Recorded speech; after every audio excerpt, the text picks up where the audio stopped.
All right, back working on the Cadillac again. If your OBDI reader won't even power up, but it used to work, chances are your fuse, back to our favorite fuse box here, for the thing that powers it, which also happens to be your cigarette lighter. So right here, if you check it, it's burnt out for some reason.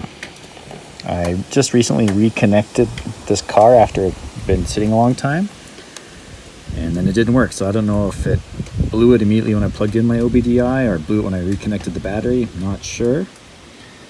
But you put in a new fuse, which I'll do in a minute, and I'll show you that it works again. All right, guys. So I put a new fuse in. All I had was a 30 amp, which is not advisable because it's only a 15 amp circuit. But at least I can get my OBDI reader to work. And it looks like, for whatever reason, I'm not sure what this little yellow one was. Like, it actually has no markings on it. Maybe it was less than the 15 amp. And I just noticed my cigarette lighter was pushed down. And I don't smoke, so at some point in time I'd pushed it down and it would kept on, I guess, when I plugged the car back in, the battery back in, it fried it. So I hope that helps. Okay, as a quick update, I did confirm, because I found some more fuses, that with the stock 15 amp fuse in the cigarette lighter fuse box, if your cigarette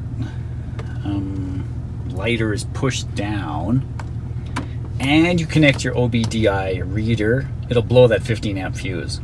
I guess it was never designed to try to do both at the same time. Makes sense. It draws too much current. So since I'm not a smoker, I'm taking this away because I use my my reader more than my cigarette lighter.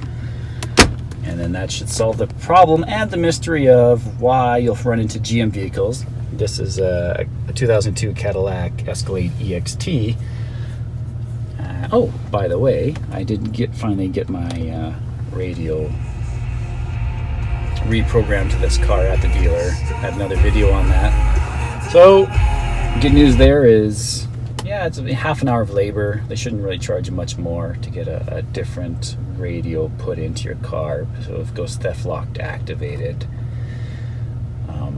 I would just personally take it to the dealer for half an hour of labor. Anyhow, I hope that helps somebody out there.